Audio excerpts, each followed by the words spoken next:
আমি খোৱা মিঠাইটো আছে নেকি গৰু গাহৰিৰ চৰ্বি তথ্য সংগ্ৰহ কৰিছো ফেচবুকৰ পৰা মৃদুল কুমাৰ সন্দিকৈৰ লেখাটো বজাৰত উভৈনদী হৈ পৰিছে সুস্বাদু মিঠাই সন্দেশ চানপাপৰি বুন্দিয়া লাৰু কালাকান খুৰমা গোল্লা লালমোহন আদি মিঠাইৰ এখন ৰমৰমীয়া বজাৰ অতি সংগোপনে অসমত গঢ় লৈ উঠিছে মিঠাইৰ দোকানবোৰতো ঘিউযুক্ত মিঠাইৰ আদৰ যথেষ্ট বৃদ্ধি পাইছে জেলেবিকে ধৰি বিভিন্ন প্ৰকাৰৰ মিঠাই ঘিউত প্ৰস্তুত কৰাৰ বাবে গ্ৰাহকেও ইয়াৰ সুস্বাদ লাভ কৰিবলৈ সক্ষম হৈছে এই সুযোগতে মিঠাই দোকানীবোৰে মিঠাইৰ দাম অবিশ্বাস্যভাৱে বৃদ্ধি কৰি ইয়াৰ মুনাফা আদায় কৰিছে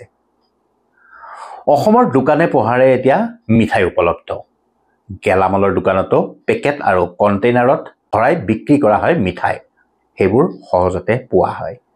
ইয়াৰে বেছিভাগ মিঠাই অসমৰ চুবুৰীয়া ৰাজ্য পশ্চিমবংগৰ বিভিন্ন স্থানৰ পৰা আমদানি কৰা হয় ম্যানমাৰৰ পৰাও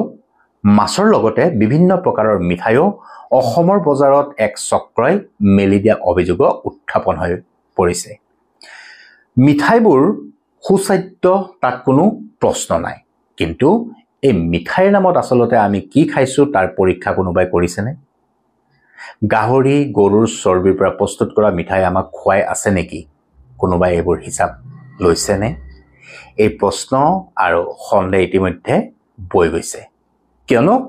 ঘিউ প্ৰস্তুতৰ নামত এক অসাধু চক্ৰই এনে এক বেপাৰী সমগ্ৰ দেশ জুৰি ইতিমধ্যে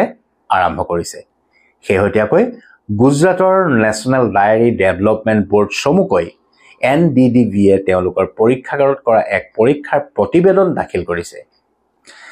এই পৰীক্ষাৰ বাবে চলিত বৰ্ষ অৰ্থাৎ 2024 চনৰ জুলাই মাহত বিখ্যাত মন্দিৰ তিৰুপতিৰ প্ৰসাদ সংগ্ৰহ কৰিছিল উল্লেখযোগ্য যে তিৰুপতি মন্দিৰৰ প্ৰসাদ বিশ্ববিখ্যাত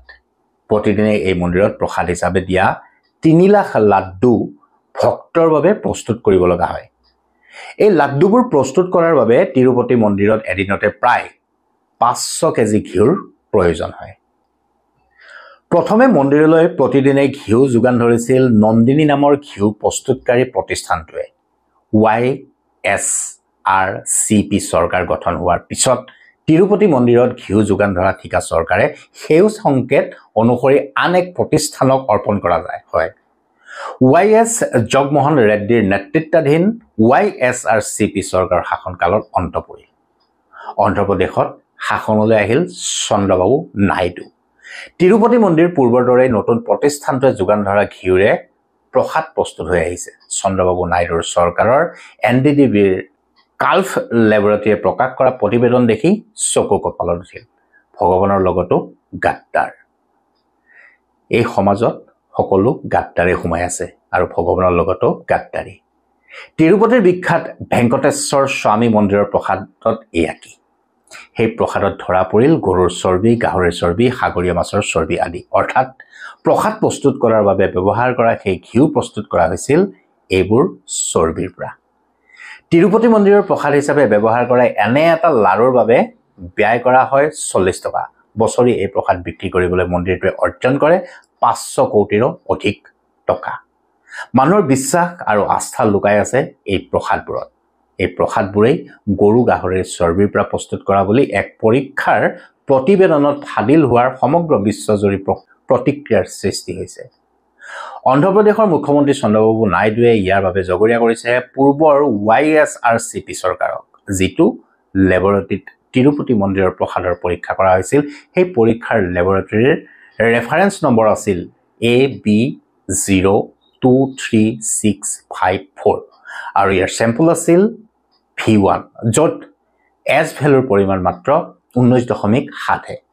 মন্দিৰটোৰ প্ৰসাদ প্ৰস্তুতৰ বাবে ব্যৱহাৰ কৰা ঘিউৰ পোৱা হৈছে plum oil fish oil beef oil আৰু গাহৰিৰ ফেটি টিছু নকল ঘিউৰ প্ৰয়োগৰ এক উদাহৰণ এয়া অসাধু চক্ৰই গৰু গাহৰি মাছ আদিৰ চৰ্বিৰে এনেদৰে ঘিউ প্ৰস্তুত কৰি সমগ্ৰ দেশতে ইয়াৰ বিপণন কৰিছে সেই ঘিউৰ পৰাই বিখ্যাত তিৰুপতি মন্দিৰৰ প্ৰসাদ মিঠাই আদি অসাধু চক্ৰই প্ৰস্তুত কৰি আহিছে অসমত মিঠাইৰ যিখন বজাৰ গঢ় লৈ উঠিছে এই মিঠাইবোৰো পৰীক্ষা কৰিলেও এনে নকল ঘিউৰে সেইবোৰ প্ৰস্তুত কৰাৰ তথ্য নিশ্চয় ওলাব পাৰে মনত ৰখাৰ প্ৰয়োজন, এই নকল ঘিউ কিন্তু গাহৰি গৰুৰ চৰ্বিৰ পৰাই মূলতঃ প্ৰস্তুত কৰা হয়। মিঠাইৰ নামত আমি কি খাই আছো সেই অনুসন্ধান আমাৰ চৰকাৰেও কৰাৰ সময় এতিয়াই আহি পৰিছে। ধন্যবাদ।